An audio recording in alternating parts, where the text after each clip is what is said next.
Schrödinger equation এই F দিয়ে একটা আছে, আসলে এই জিনিসটা দিয়ে আসবে, এই যে সলভটা আমরা করেছিলাম যেটাতে অ্যাসিম্পটোটাল আসবে, এটা থেকেই এফটা আসবে এক্ষুনি একটা জিনিস ধরে।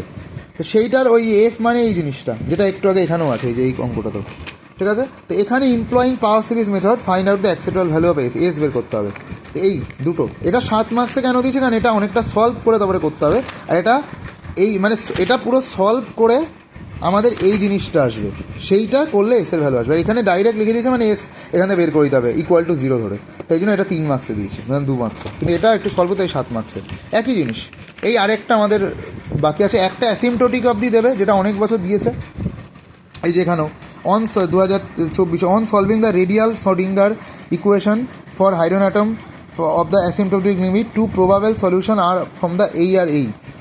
A give proper reason to establish which are would you choose as the favored solution. এর মানে হলো ডাইরেক্ট আমাদের বলে দিয়েছে এই দুটো ভ্যালু এসে, কেন আমরা এটা চুজ করিনি, নিচের এই লাইনটা লিখতে হবে কেন এটা আমরা চুজ করিনি, কারণ এই যে কথাটার জন্য এইটুকু, এটা যদি মনে থাকে খুব ভালো, রেডিয়াল এই পার্টটা করে এটা লিখে এই যে এইটুকু লিখলেই 2 মার্কস হয়ে যাবে, ঠিক আছে।